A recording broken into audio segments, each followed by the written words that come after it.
رزق کیا ہے؟ پروردگار نے کہا سورہ مائدہ کی آیت ہے غالباً جہاں تک یاد پڑ رہا ہے، انما الخمر والمیسر والانصاب والازلام رجس من عمل الشیطان.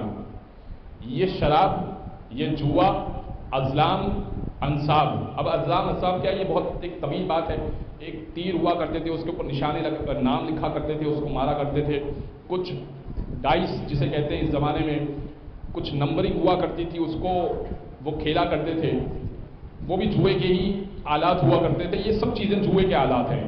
ازلام، انصاب اور خمر اور جوا، یہ سب رجس من عمل الشیطان.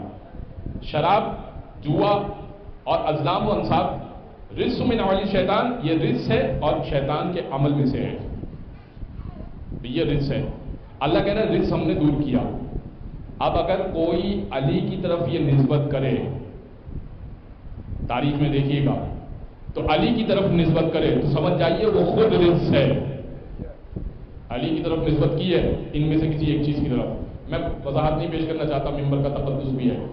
تو حضرت گرامی، ایک تو یہ ایک رجس ہے. ایک اور رجس کی طرف بات کی قرآن نے، فَاجْتَنِبُوا رِجْسًا مِنَ الْأَوْثَانِ. دیکھو جو بت پرستی کا رجس ہے نا، اس سے اپنے آپ کو دور رکھو، اجتناب کرو. بت پرستی کے رجس سے اپنے آپ کو دور رکھو. سارے ہیں جو اصحاب وہ رضی اللہ، لیکن علی کے لیے سب کہتے ہیں کرم اللہ وجہہ. کیوں کہتے ہیں کہ علی کی پیشانی کرامت والی، علی کی پیشانی پر اللہ کا کرم ہو. کیوں بھائی؟ کہ یہ پیشانی کسی بت کے آگے جھکی نہیں.